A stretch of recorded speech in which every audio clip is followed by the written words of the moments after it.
Student, good afternoon. अब हम topic start कर रहे हैं ग्नेथोस्टोमा।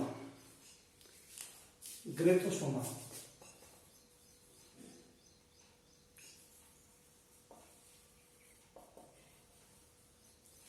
एक ग्नेथा उसको बोलते थे जिसमें जा नहीं होते थे, ये बोन नहीं होती थी, टीथ टंग के ऊपर लगे होते थे जैसे साइक्लोस्टोम्स। एक ग्नेथा जालेस एनिमल थे। अब हम लेंगे ग्नेथोस्टोमा, जा वाले एनिमल। साइक्लोस्टोम के अलावा और सारे जो वर्टिब्रेट है वो जा वाले एनिमल है। वर्टिब्रेट को बांटा था ए ग्नेथा और ग्नेथोस्टोमा में। तो ए ग्नेथा में तो आगे साइक्लोस्टोम और ग्नेथोस्टोमा में आएंगे, ग्नेथोस्टोमा में आएंगे पाइसिस और टेट्रापोडा। टेट्रापोडा तो चार लिम्स वाले होते हैं। टेट्रा मतलब चार, पोडा मतलब पैर, चार पैर।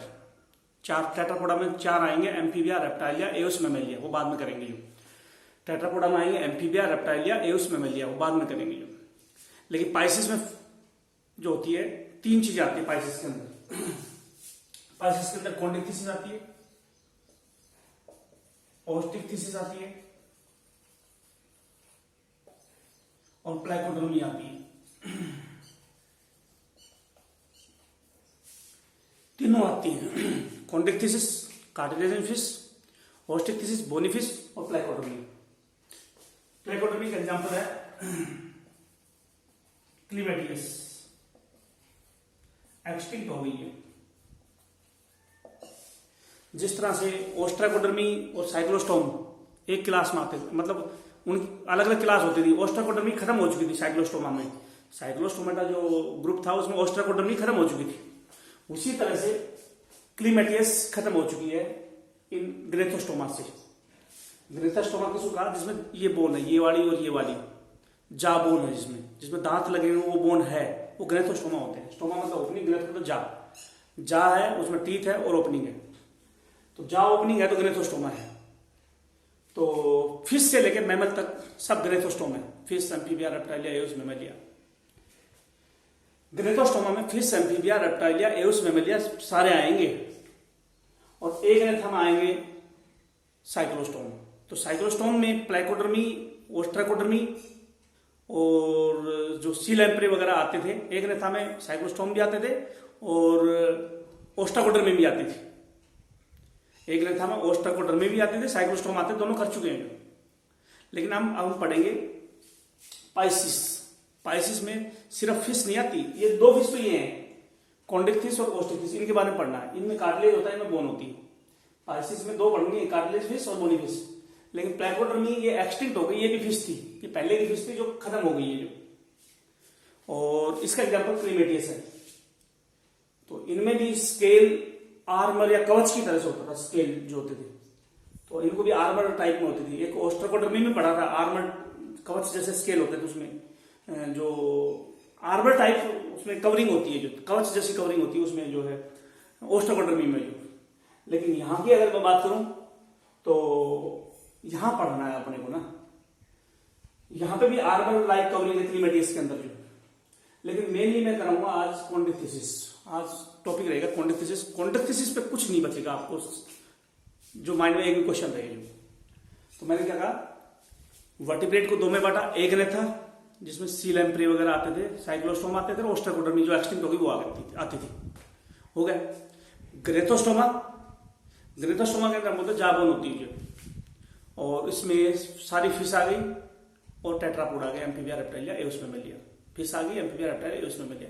फिश तीन टाइप की होती है, कॉन्डिक्थिसिस, कार्टिलेजियस फिश। ये कौन सी फिश है?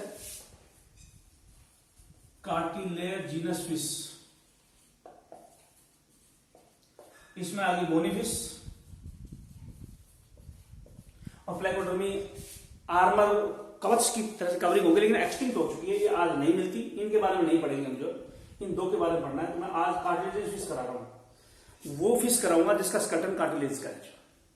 इसको ढंग से लेना है, कोई भी क्वेश्चन रहेगा नहीं इसमें, इतनी डिटेल मिलेंगे। स्टार्ट करते हैं।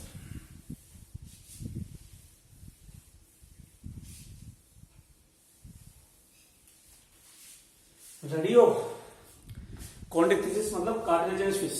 पहले मैं एनसीईआरटी की लाइन बताता हूँ, एनसीईआरटी में क्या क्या लिखा हुआ है। ये वो फिश है जिसमें नोटोकॉड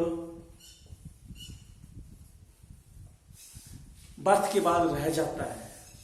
अजीब बात है, सिफेलोकोडेट था जिसमें नोटोकॉड बर्थ के बाद रहता था, लेकिन इनमें भी नोटोकॉड रह जाता है। हालांकि इसमें क्रेनियम बोन भी आएगी, वर्टिब्रल कॉलम भी होगा, लेकिन नोटोकॉड कुछ रिड्यूस फॉर्म में मिल जाएगा। जो कुछ बुकों ने साइक्लोस्टोम में भी बोलते हैं कि वो नोटोकॉड रह जाता है, लेकिन ना, हम एनसीईआरटी की लाइन याद रखेंगे। एनसीईआरटी में ये नहीं लिखा हुआ कि साइक्लोस्टोम में नोटोकॉड रह जाता है। इसमें सिर्फ एनसीईआरटी में इतना लिखा है कि कॉन्ड्रिक्टिसिस जो होती है, जो कार्टिलेजिनस फिश होती है, उनमें नोटोकॉड बर्थ के बाद रिड्यूस फॉर्म में रह जाता है। जो स्केलेटन इनका कार्टिलेज का रहेगा।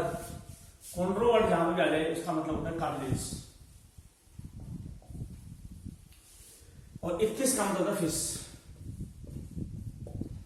ये वो फिश है जिसमें स्केलेटन कार्टिलेज का है। जो अच्छा, दूसरी बात, इनके अंदर स्विम ब्लडर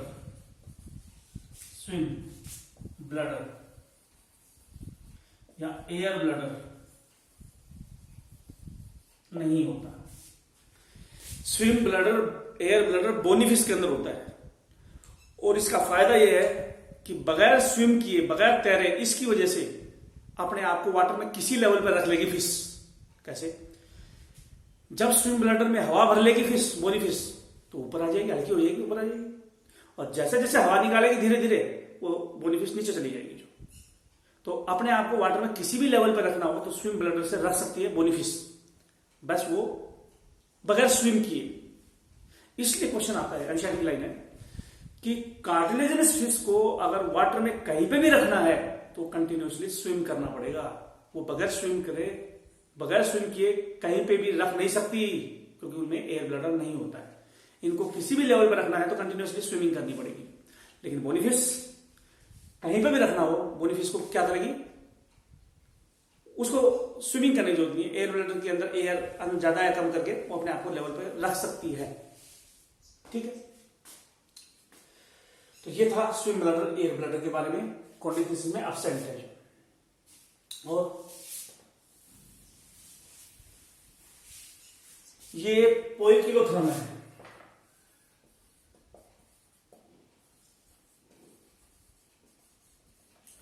याद करने की, पोइकिलोथर्म वो होते हैं जिनको कोल्ड ब्लडेड एनिमल बोलते हैं। कोल्ड ब्लडेड या पोइकिलोथर्म एनिमल वो होते हैं जिनका बॉडी टेम्परेचर एनवायरमेंट के अकॉर्डिंग बदल जाए। आज काफी गर्मी है, मेरे हिसाब से टेम्परेचर होगा आज 40 के आसपास। आज 40 टेम्परेचर है, अगर मैं यहाँ पे कार्टिलेजिनस फिश रख दूं पानी में, उसका बॉडी टेम्परेचर 40 मिलेगा। और सर्दियों का महीना हो, 4-5 डिग्री टेम्परेचर हो बॉडी का, बाहर का फिश को रख दो 4-5 डिग्री हो जाएगा। मतलब बॉडी टेम्परेचर एनवायरमेंट के अकॉर्डिंग चेंज हो जाए। उनको पोइकिलोथर्म या कोल्ड ब्लडेड एनिमल बोलते हैं। लेकिन कोल्ड ब्लडेड एनिमल क्या खून ठंडा होता है? सर्दियों में ठंडा हो जाएगा, लेकिन गर्मी में गर्म भी हो जाएगा। तो कोल्ड ब्लडेड बोलते हैं इनको, जरूर नहीं है कि इनका ब्लड कोल्ड रहे। पोइकिलोथर्म या कोल्ड ब्लडेड एनिमल वो एनिमल है जिनका टेम्परेचर चेंज हो जाता है। बर्ड मैमल के अलावा सारे एनिमल कोल्ड ब्लडेड ही होते हैं। सारे vertebrate, cyclostome, cartilaginous fish, bony fish, amphibia, reptile, सब कोल्ड ब्लडेड होते हैं, साइक्लोस्टोम से लेके रेप्टाइल तक। बर्ड और मैमल होम्योथर्म होते हैं। बर्ड और मैमल का बॉडी टेम्परेचर कांस्टेंट रहता है, होम्योथर्मी बोलते हैं या एंडोथर्मिक बोलते हैं। बाद में फिर लेऊंगा मैं, जो बर्ड मैमल कराऊंगा तब। जो चलो, ये कॉन्ड्रिक्टिस पोइकिलोथर्म हो गई। जो ये मोस्टली विविपेरस होते हैं। तुमने पढ़ा होगा कि लगभग नॉन कोडेट ओविपेरस होते थे, जो एग लेइंग होते हैं। जो कुछ फाइलम, कुछ एस्केलेंथस एनिमल थे, उचेरेरिया वगैरह, जो विविपेरस हो सकते हैं, विविपेरस हो सकते हैं। लेकिन हम यहां स्टार्ट कर रहे हैं, क्या कोई फिश है कार्टिलेजिनस फिशेज मोस्टली विविपेरस होती है, जिसको ओविपेरस भी बोल देते हैं। जो मोस्टली कॉन्ड्रिक्टिस मोस्टली विविपेरस है, और जो नॉन कोडेट है वो ओविपेरस है। ये विविपेरस भी हो सकती है, ओविविपेरस भी हो सकती है। यहां पर मैं एक बार तीनों के बारे में डिस्कस करना चाहूंगा। हम बोलेंगे लगभग नॉन कॉन्टेक्ट पानी में गैमेट डालते थे, पानी में गैमेट जोड़ते थे, ऐसे एनिमल को ओविपेरस बोलते हैं, जिसके गैमेट पानी में गिरे जो। अच्छा, अगर एक्सटर्नल फर्टिलाइजेशन है तो एनिमल ओविपेरस हो ही गया, क्योंकि बाहर गैमेट गिरे हैं, तो एक्सटर्नल फर्टिलाइजेशन है, पानी बाहर गैमेट बाहर गए, बाहर ही जुड़े, तो बाहर एग डाले तो उसको ओविपेरस बोलते हैं। और ओविपेरस एनिमल में फर्टिलाइजेशन एक्सटर्नल होता है। नॉर्मली अगर मैं बात करूं, एक ओविपेरस और भी होते हैं, रेप्टाइल बर्ड भी ओविपेरस होते हैं, उनमें इंटरनल फर्टिलाइजेशन होता है। कैसे? गैमेट अंदर डाल दिए जाते हैं फीमेल की बॉडी में, और फिर वो बड़े बड़े अंडे जो खाते हैं वो बाहर आते हैं जो, तो वो इंटरनल फर्टिलाइजेशन वो भी है। लेकिन एनिमल रेप्टाइल बर्ड भी ओविपेरस है। अगर एक्सटर्नल फर्टिलाइजेशन के लिए एग बाहर डाले जाते हैं, स्पर्म बाहर डाले जाते हैं, वो भी एनिमल ओविपेरस है। लेकिन रेप्टाइल और बर्ड में इंटरनल फर्टिलाइजेशन होकर वो अंडा जो बड़ा बाहर आता है, तो वो एनिमल भी ओविपेरस होते हैं। तो बड़े अंडे वाले तो इन्वर्ट नॉन कोडेड में ओविपेरस होते नहीं है। ओविपेरस कहाँ होते हैं? जो ओविपेरस मोस्टली होते हैं रेप्टाइल बर्ड होता है, नॉन कोडेड होते हैं। विविपेरस कौन से होते हैं? हम बोले बॉडी के अंदर गैमेट जुड़े तो फर्टिलाइजेशन कौन सा हो गया? इंटरनल फर्टिलाइजेशन, गैमेट अंदर जुड़ा, और फिर लंबे समय तक फीमेल की बॉडी में बच्चा अंदर ही रहेगा, यूट्रस के अंदर रहेगा, और जब गैस्टेशन पीरियड पूरा हो जाएगा, जब तक उसका डेवलपमेंट पीरियड पूरा हो जाएगा, बाद में पूरा बच्चा बाहर आ जाएगा। तो ऐसे एनिमल को विविपेरस बोलते हैं। तो बोलिए फिर ओविविपेरस क्या हुआ? थोड़ा सा डिफरेंट है। विविपेरस और ओविविपेरस एनिमल में बच्चा बाहर आता है जो, ठीक है। विविपेरस और ओविविपेरस एनिमल में इंटरनल फर्टिलाइजेशन होने के बाद बच्चा बाहर आता है। डिफरेंस क्या है? डिफरेंस ये है कि बच्चा तो बाहर आएगा, लेकिन उस बच्चे ने फूड अगर मां से लिया है तो विविपेरस बोलेंगे, और फूड अगर योग के अंदर था, एग के अंदर पहले से था, बच्चे ने सिर्फ जगह जगह ली मां के यूट्रस में, तो ओविविपेरस बोलते हैं। तो यहां थोड़ी सी प्रॉब्लम लिख रखी है जो एनसीईआरटी ने भी विविपेरस ही लिखा है, जो कुछ जगह ओविविपेरस भी लिख देता है जो। तो कार्टिलेजिनस फिश मोस्टली या तो विविपेरस है या ओविविपेरस है, यानी फर्टिलाइजेशन इंटरनल है। साइक्लोस्टोम, अभी 3 प्रोटोकोडेट पढ़े हैं तुमने, यूरोकोडेट, सिफेलोकोडेट और प्रोटोकोडेट, तीनों ओविपेरस एनिमल थे। प्रोटोकोडेट, यूरोकोडेट, सिफेलोकोडेट, साइक्लोस्टोम, तीनों ही ओविपेरस एनिमल थे। तीनों में एक्सटर्नल फर्टिलाइजेशन था, बॉडी के बाहर फर्टिलाइजेशन था। पहली बार कार्टिलेजिनस फिश आई है जिनमें विविपेरस है। विविपेरस का मतलब गैमेट अंदर जुड़ेंगे और पूरी फिश बन के बाहर आएगी जो बाहर जो। चलो, तो विविपेरस या ओविपेरस होती है। विविपेरस याद रखो, जो ज्यादातर कार्टिलेजिनस फिश, थोड़ी बहुत ओविपेरस हो सकती है, लेकिन मोस्टली विविपेरस है। जैसे कोई रैबिट फिश होती है, काइमेरा, बाद में कराऊंगा, रैबिट फिश होती है वो ओविपेरस है, लगभग विविपेरस है, लेकिन काइमेरा ओविपेरस है, या रैबिट फिश ओविपेरस है। कार्टिलेज फिश की, कार्टिलेज फिश में सारी viviparous, rabbit fish oviparous, cartilage fish के अंदर ही। चलो, तो अब मैं स्टार्ट करता हूं, ये एनसीईआरटी की बातें थी, अब मैं स्टार्ट करता हूं टॉपिक को।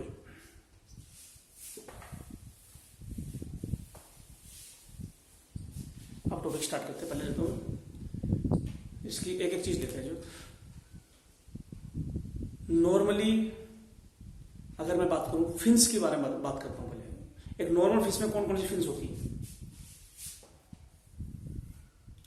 ये नॉर्मल फिश है।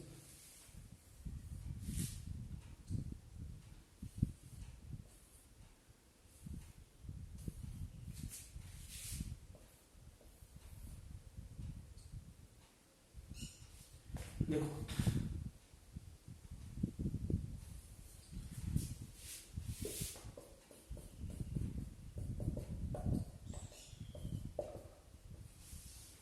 एक नॉर्मल फिश है, इनकी फिन्स के बारे में बता रहा हूं मैं। जो ऊपर जो फिन होती है, ये फिन होती है पेक्टोरल,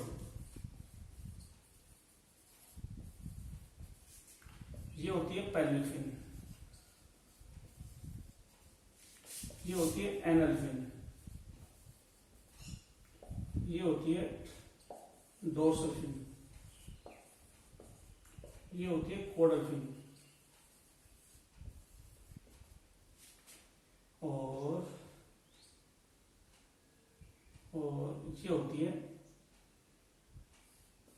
वेंट्रल फिन। ये फिन्स है, मैं फिन बता रहा हूँ सुनो। ऊपर वाली साइड को डोर्सल साइड बोलते हैं, तो डोर्सल साइड में जो फिन्स होती है उनको डोर्सल फिन बोलते हैं। नीचे की तरफ वेंट्रल साइड में फिन होता है वो वेंट्रल फिन। कोड़ा वर्ड टेल के लिए होता है, टेल के पास फिन्स होगी तो उसको बोलेंगे कोडल फिन, जो फिन टेल के पास उसको बोलेंगे कोडल। और नीचे की तरफ एनएस के ऊपर फिन को एनल फिन बोलते हैं, जो एनएस के पास होते हैं। और पेक्टोरल पैल्विक वर्ड सुना होगा, जो हाथ जो होते हैं ये पेक्टोरल रीजन होता है, और पैर जहां से अटैच होता है पैल्विक रीजन होता है। तो पेक्टोरल रीजन में भी फिन्स है, पेक्टोरल फिन्स, और पैल्विक रीजन में फिन है, पैल्विक फिन्स। मैं ज्यादा सारी फिन्स के बारे में नहीं बता रहा हूँ, जो मैं कार्टिलेज फिश की, मैं कोडल फिन के बारे में बता रहा हूँ, कैसी होती है कोडल फिन्स। कोडल फिन की अगर मैं बात करूं, कोडल फिन दो टाइप की होती है। इन दोनों फिन में क्या डिफरेंस लग रहा है? टेल की फिन है, कोडल फिन है, दोनों फिन में क्या डिफरेंस लग रहा है?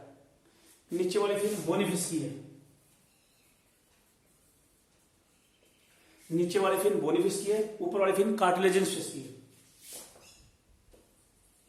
कार्टिलेजिनस फिश की है।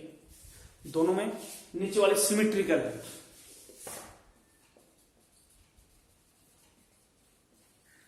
ऊपर वाली एसिमेट्रिकल है।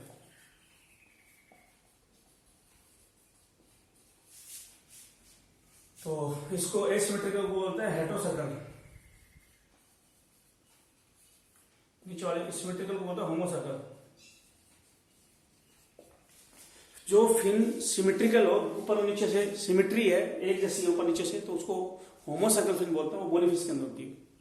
फिन एक तरफ से लंबी है, एक तरफ से छोटी है, तो एसिमेट्रिकल है, तो इसको हेटेरोसर्कल फिन बोलते हैं, जो ये कार्टिलेजिनस फिश के अंदर मिलती है। जो और भी टाइप की फिन्स होती है वो हम बाद में देखेंगे, जो लेकिन हम नॉर्मली ये दो फिन्स बुक वाला ली है, डिटेल में और फिन्स बाद में लेंगे। लेकिन अगर मैं बात करूं उसकी स्कोलियोडोन की, डॉग फिश की, डॉग की तरह स्मेल पावर होती है डॉग फिश के अंदर। डॉग फिश के अंदर एसिमेट्रिकल फिन होती है, ऊपर वाले लंबे पार्ट को बोलते हैं एपिकोडल। जो डॉग फिश होती है, डॉग की तरह स्मेल पावर होती है डॉग फिश के अंदर, उसमें ऊपर होती है एपिकोडल, मतलब ऊपर वाला ऐसा एपिकोडल होता है जो लंबा होता है, और नीचे वाला होता है हाइपोकोडल। ऊपर वाला ऐसा होता है एपिकोडल, लंबा पार्ट होता है, नीचे वाला हाइपोकोडल, छोटा पार्ट होता है। ये डॉग फिश के अंदर होता है, एपिकोडल पार्ट और हाइपोकोडल पार्ट जो। तो इस तरह से फिशेस में कोडल फिन्स मिलती है। और ये फिन्स थी जो है,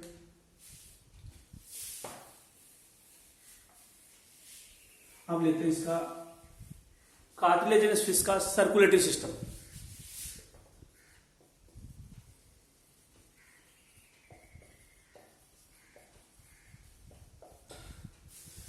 कार्टिलेजिनस फिश का सर्कुलेटरी सिस्टम लेंगे, तो पहले मैं एक बार देख लेता हूँ वीडियो सही बन रहा है नहीं बन रहा, फिर उसके बाद में स्टार्ट करता हूँ।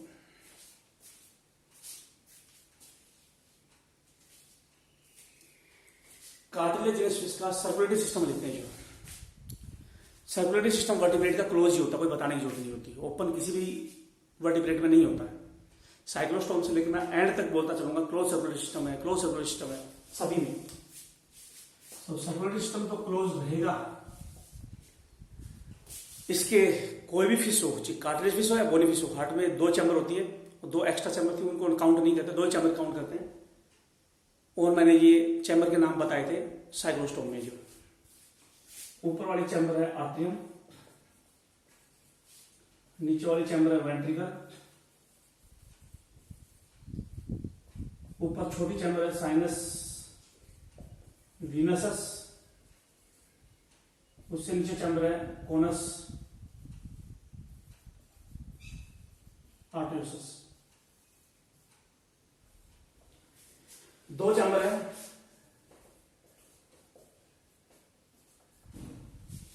आर्ट्रियम एक, वेंट्रिकल एक, दो फास्ट चैम्बर है, इनको काउंट नहीं करते। फिश का हार्ट टू चैम्बर, साइक्लोस्टोम का हार्ट टू चैम्बर। तो कार्टिलेज फिश हो या बोनी फिश हो सेम चैम्बर होती है, एक आर्ट्रियम एक वेंट्रिकल, दो फास्ट चैम्बर है साइनस वीनसस और कोनस आर्टियोसस। इसके हार्ट में डीऑक्सीनेटेड ब्लड होता है। साइक्लोस्टोम हो या कोई भी फिश हो, कार्टिलेज फिश हो या बोनी फिश हो, इनका हार्ट में ब्लड डीऑक्सीनेटेड होता है। बगैर ऑक्सीजन का होता है या कम ऑक्सीजन का होता है, ऐसे हार्ट को बोलते हैं venous heart. Venous heart, deoxygenated blood.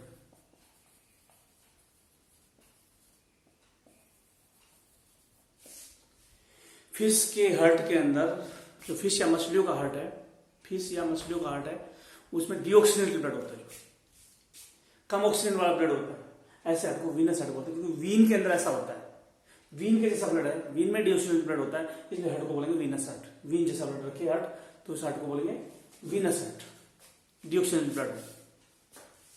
चलो, इसके अलावा वीनस हार्ट होगा इसमें। जो दूसरा, इसका सर्कुलेशन देखो, ये गिल्स है, ये ऑर्गन है, ये सारे ऑर्गन को एक रूट में ब्लड दे दिया। खराब ब्लड था इसलिए गिल्स से ऑक्सीजन ली और फिर वो ऑक्सीजन ऑर्गन को देके वापस आ गया। ऑर्गन से आया है इसलिए इसमें ब्लड डीऑक्सीजनेटेड ब्लड होता है। डीऑक्सीजनेटेड ब्लड फिश के अंदर इसलिए होता है क्योंकि वो ऑर्गन से आया है, और इसलिए पहले गिल्स को देना पड़ेगा ताकि ऑक्सीजन मिल जाए और फिर ऑर्गन को दी जाए। तो एक रूट में सारे ऑर्गन और रेस्पिरेटरी ऑर्गन सबको ब्लड एक रूट में दिया जाए, ऐसे सर्कुलेशन को हम बोलते हैं सिंगल सर्कुलेशन।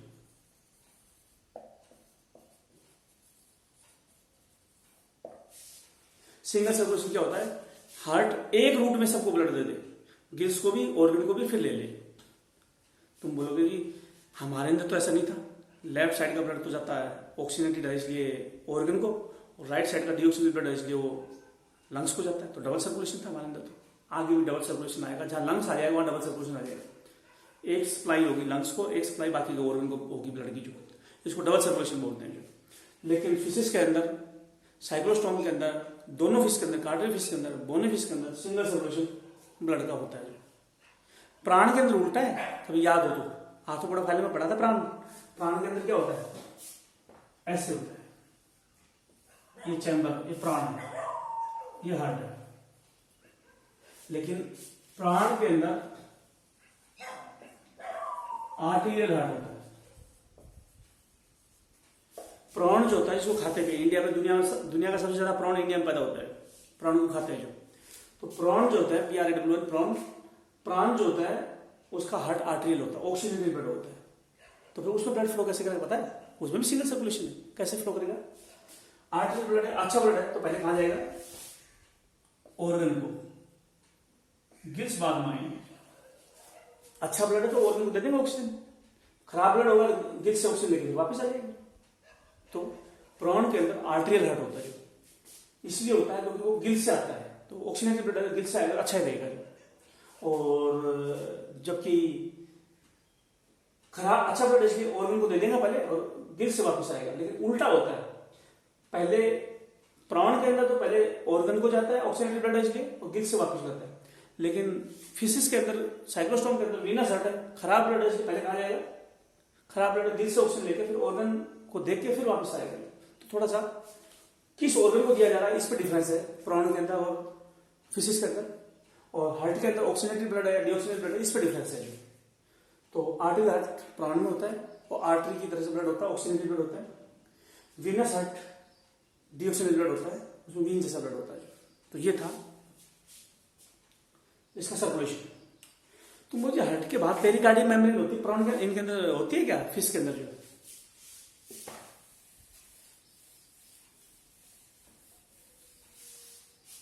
फिशेस जो होती है उनमें हार्ट में पेरिकार्डियम मेम्ब्रेन होती है।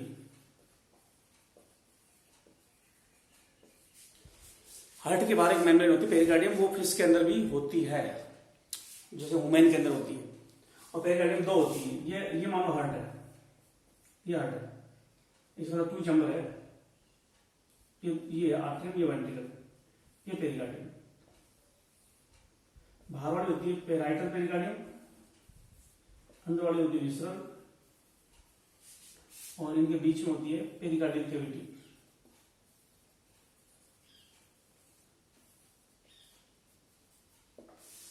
हार्ट जो होता है उसकी अंदर पेरिकार्डियम होती है। पेरिकार्डियम दो होती है, बाहर वाली को बोलते हैं पैराइटल, अंदर वाली को बोलते हैं विसरल। पेरिकार्डियम दो होती है, बाहर वाली पैराइटल, अंदर वाली विसरल। और बीच में दोनों पेरिकार्डियम के बीच में मेम्ब्रेन स्पेस होता है, पेरिकार्डियम कैविटी बोलते हैं। ये तीनों चीज हमारे हार्ट में भी है, ऑफिस के हार्ट में भी है। और हमारे अंदर 3 सिलोम बताई थी मैंने, जो लंग्स के बीच में जो प्लूरल मेम्ब्रेन होती है उसमें भी सिलोम बताई थी मैंने, पेरिकार्डियल सिलोम और एब्डोमिनल सिलोम, 3 जगह सिलोम बताई थी मैंने ह्यूमन के अंदर। प्लूरल लंग्स के बीच में, लंग्स से बाहर मेम्ब्रेन में प्लूरल कैविटी, पेरिकार्डियल कैविटी और एब्डोमिनल कैविटी।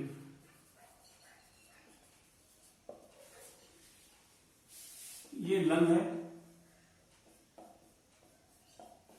ये प्लूरल है।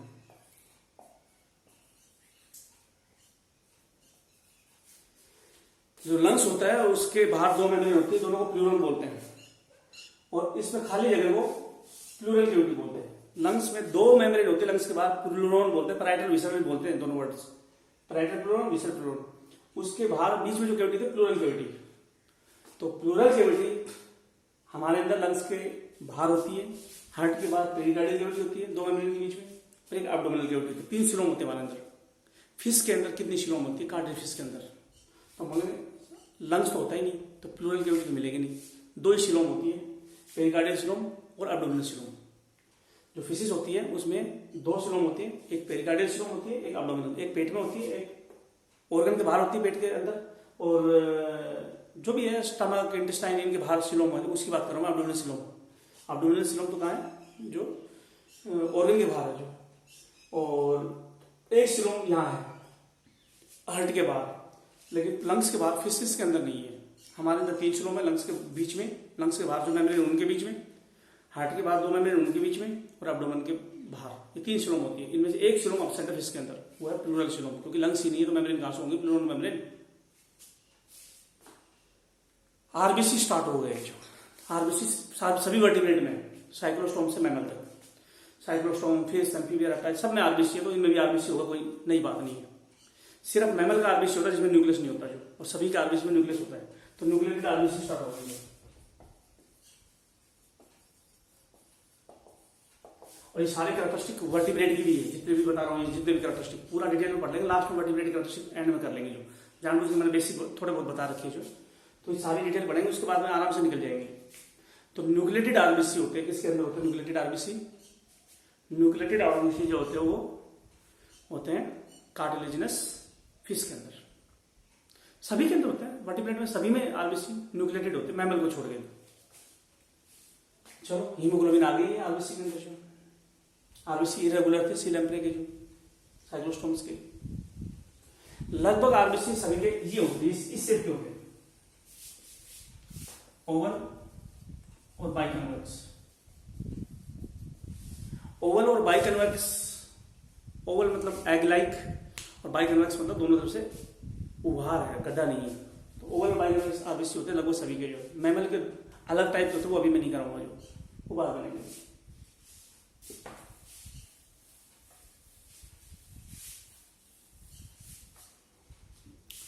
सभी फिश के अंदर, चाहे कार्डे फिश हो या बोनी फिश हो, वर्टिब्री ऐसे होती है, ऐसे और ऐसे।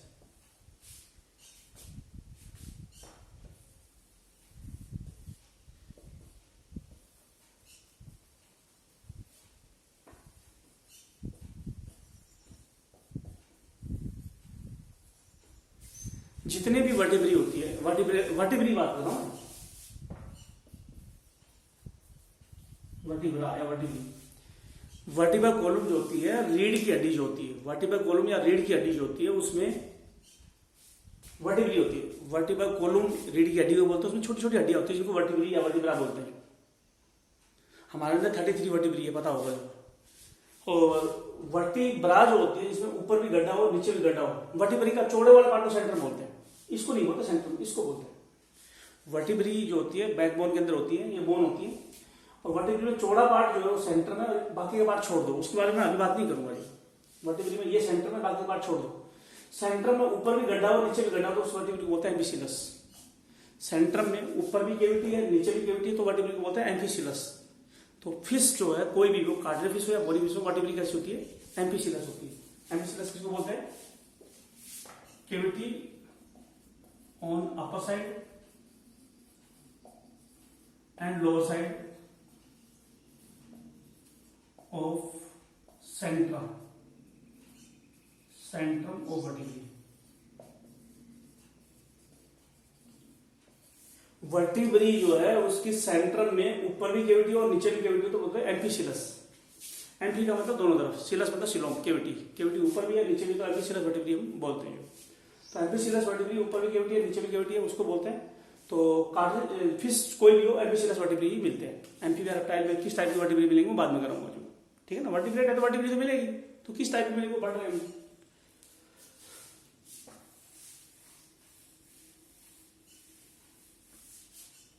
तीन वर्ड आते हैं जो, ऑर्डोविशियन, सिलूरियन और डिवोनियन। जब से अर्थ बनी है, पहले पता होगा ना, 4.6 मिलियन साल पहले अर्थ बनी है। 4.6 मिलियन साल, 4.5 अरब साल पहले धरती बनी है।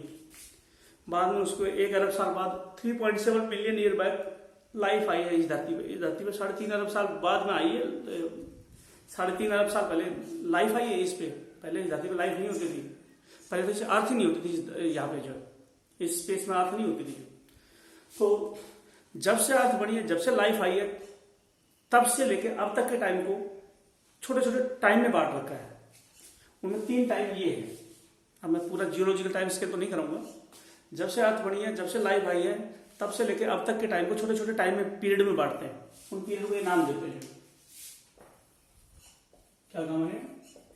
जब से अर्थ बनी है तब से लेके अब तक के टाइम को छोटे छोटे टाइम पीरियड में बांट रखा है, उनको पीरियड को ये नाम देते हैं। जब से अर्थ बनी है तब से लेके अब तक के टाइम को छोटे छोटे टाइम में बांट रखा है, छोटे छोटे पीरियड में बांट रहे हैं। उनके 3 नाम बताए मैंने। जो ऑर्डोविशियन पीरियड को पता है क्या बोलते हैं? इस टाइम को क्या बोलते हैं? Age of invertebrate. और डिवोनियन को बोलते हैं age of fish. Devonian time में फिश बहुत ज्यादा होती थी, बहुत ज्यादा फिश होती थी डिवोनियन टाइम में। और ऑर्डोविशियन टाइम में एक टाइम था जो बहुत पहले का, जिसको नाम दिया ऑर्डोविशियन, उसमें इन्वर्टिब्रेट बहुत ज्यादा होते थे, इसमें फिश ज्यादा होती थी। और इन्वर्टिब्रेट, एज ऑफ इन्वर्टिब्रेट जो पीरियड है, उस वक्त पहली फिश आई थी jawless. First jawless fish, first jawless fish originated. पहली बगैर जाव की फिश कौन सी पीरियड में आई है? पहली फिश जो बगैर जाव की कौन सी पीरियड में आई है? जब एज ऑफ इन्वर्टिब्रेट, जो इन्वर्टिब्रेट ज्यादा होते थे, उस वक्त जोलो फिश पहली बार यहां आई है। और सिलूरियन पीरियड में जबड़े वाली फिश आई है, जॉलस फिश।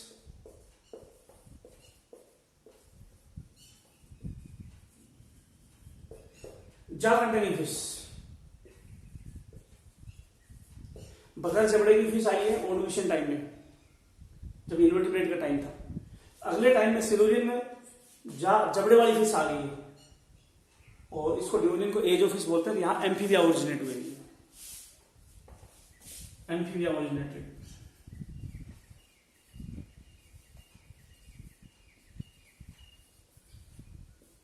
यहां एम्फीबिया ओरिजिनेट हुए, ऑर्डोविशियन में फिश ओरिजिनेट हुई, डिवोनियन में एम्फीबिया ओरिजिनेट हुई। इसको एज ऑफ इन्वर्टिब्रेट बोलते हैं, इसको एज ऑफ फिशेज बोलते हैं। चलो,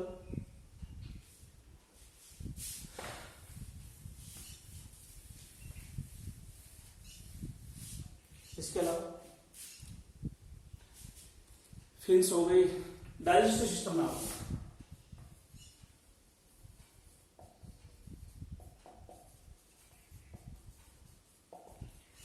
डाइजेस्टिव सिस्टम, कार्टिलेजियस फिश के अंदर डाइजेस्टिव सिस्टम में एक खास बात यह है, एक स्पेशल स्ट्रक्चर है जिसका नाम है स्क्रोल वाल्व। एक स्पेशल स्ट्रक्चर है जिसका नाम है स्क्रोल वाल्व। तो स्क्रोल वाल्व कहां होती है? स्मॉल इंटेस्टाइन में होती है। स्मॉल इंटेस्टाइन के 3 पार्ट बताओ कौन कौन से होते हैं? स्मॉल इंटेस्टाइन के 3 पार्ट कौन कौन से होते हैं? डुडिनम, जिजुनम, इलियम। स्मॉल इंटेस्टाइन के 3 पार्ट होते हैं, डुडिनम, जिजुनम और इलियम। स्मॉल इंटेस्टाइन के 3 पार्ट होते हैं, लेकिन कार्टिलेजिनस फिश में जिजुनम नहीं होता। तो कौन कौन से पार्ट होता है? डुडिनम और इलियम। स्क्रोल वाल कौन सी पार्ट होती है? डुडिनम, इलियम। इलियम में होती है। लेकिन ये जो है फोल्ड होती है, एक तो इंटेस्टाइन में फोल्ड ऐसे हो और एक इंटेस्टाइन फोल्ड ऐसे हो। तो किस टाइप की फोल्ड है स्क्रोल वाल?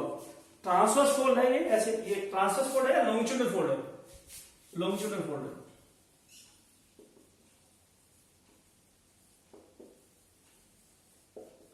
स्क्रोल वाल जो ऐसे से लंबी फोल्ड है, जो स्क्रोल वाल है लॉन्गिट्यूडनल फोल्ड है, लंबी फोल्ड है।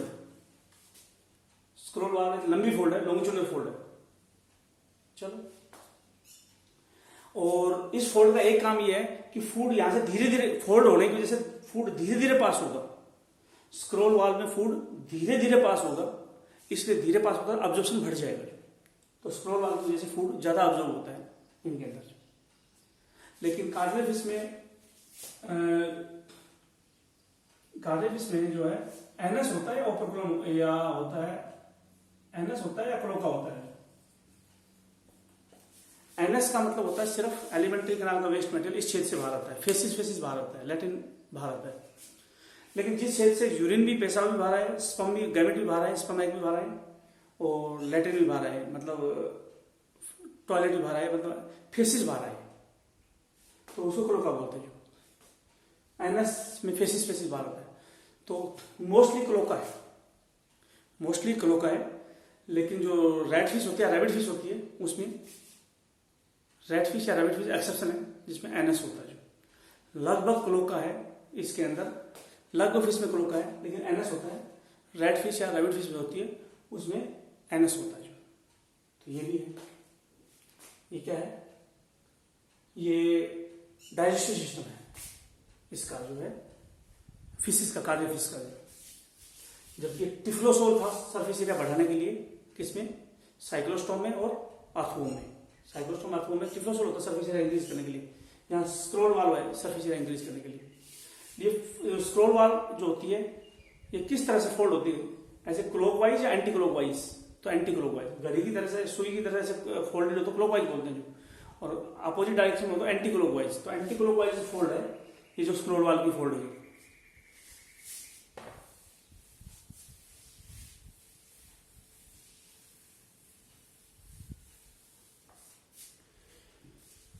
जो एस्केटी सिस्टम कैसा है?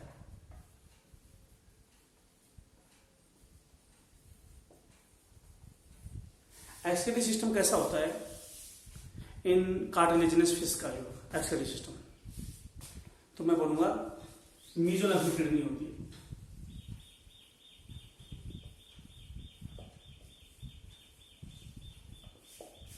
ज्यादा इन किडनी की डिटेल फिजियोलॉजी में आती है, इसके ग्लोमेरुलस वगैरह के बारे में या और दूसरे पार्ट के बारे में। जो अभी बस जिस नाम ले रहे हैं यहाँ पे, मीजोनेफ्रिक किडनी जो होती है वो साइक्लोस्टोम में भी होती थी। साइक्लोस्टोम में कई जगह ओबिस्टोनेफ्रिक किडनी भी लिखा हुआ है। तो किडनी मीजोनेफ्रिक है सभी के अंदर, एम्फीबिया तक। Metanephric kidney reptile bird mammal में आएगी। जो रेप्टाइल बर्ड मैमल में मेटानेफ्रिक किडनी आ जाएगी, यहाँ मीजोनेफ्रिक किडनी है। और इन्हीं के लार्वा में प्रोनेफ्रिक किडनी हो सकती है। फिश हो या फिश के अंदर लार्वा नहीं है, साइक्लोस्टोम वगैरह के लार्वा प्रोनेफ्रिक किडनी बोल सकते हैं। जो लेकिन मोस्टली फिश एम्फीबिया में मीजोनेफ्रिक किडनी होती है, साइक्लोस्टोम में भी मीजोनेफ्रिक किडनी होती है। और ये यूरियोटेलिक होते हैं। बोरी फिश तो फिर भी अमोनोटेलिक है, लेकिन कार्टिलेज फिश यूरिन में यूरिया निकालती है। जिसकी यूरिन में यूरिया निकले उसको यूरियोटेलिक बोलते हैं। तो यूरियोटेलिक होती है कार्टिलेज फिश जो है। यूरिया जिसका फॉर्मूला होता है NH2CO NH2। Urea is excreted. Urine में यूरिया निकलेगी, यूरियोटेलिक एनिमल में। कार्टिलेज फिश जो होती है वो यूरियोटेलिक होती है, इसकी यूरिन में यूरिया निकलती है। बोनी फिश में अमोनोटेलिक होती है। लगभग एनिमल मोनोटेलिक होते हैं, लेकिन यूरियोटेलिक और यूरिकोटेलिक याद रखना है। तो कुछ जगह सी लैम्प्रे को भी अमोनोटेलिक ही बोला है जो। तो लगभग एनिमल जो होते हैं वो अमोनिया ही रिमूव करते हैं। कार्टन फिश एक्सेप्शन है जो यूरिया निकाल देगी, वुमेन की जैसी होगी, वुमेन भी यूरिन में यूरिया निकालता है, कार्टन फिश भी जो यूरिन में यूरिया निकाल देगी। अच्छा, इसके अलावा लेटर लाइन सेंस ऑर्गन की बात करता हूं मैं जो।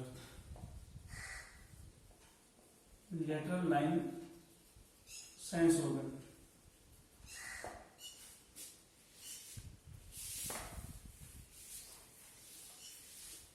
जो ये फिश होती है, मान लो ये फिश है,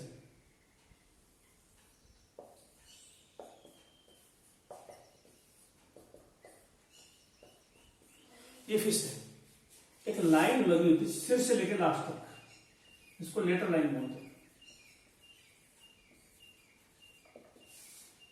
जो फिश होती है इसके अंदर लेटर साइड, ये फिश है, इसके लेटर साइड में इधर और इधर एक लाइन होती है, इसको लेटर लाइन बोलते हैं। फिश जो होती है, अगर ये फिश है तो ये लाइन लेटर लाइन है, ये लाइन लेटर लाइन है, लेटर साइड में है जो। तो फिशेज जो होती है उनमें लेटर लाइन होती है, साइड में एक लाइन होती है। अच्छा, वो लेटर लाइन ट्रंक में भी है और हेड में भी है। तो लेटर लाइन जो होती है इसके अंदर नीचे इसी लाइन के नीचे गड्ढा है, ऐसे गड्ढा है, उसको बोलेंगे लेटर लाइन कैनाल। आगे वाले हिस्से को बोलेंगे सिफेलिक कैनाल। मैंने क्या कहा, बाहर से देखोगे तो लेटर लाइन है, अंदर से देखोगे तो यहां पे तो है लेटर लाइन कैनाल, कैनाल मतलब ट्यूब है नीचे, और सिर में कैनाल को बोलेंगे सिफेलिक कैनाल। और ये म्यूकस से बनी होती है, जो ये लेटर लाइन कैनाल से बनी होती है, म्यूकस से बनी होती है। और इनके अंदर सेंसरी सेल है, तो सेंसरी सेल को बोलते हैं रियो रिसेप्टर। और इनके अंदर सेंसरी ऑर्गन है जिनको बोलेंगे रियो रिसेप्टर, जो वाटर में वेव्स को पता लगा देते हैं, जो लेटर लाइन सेंस ऑर्गन।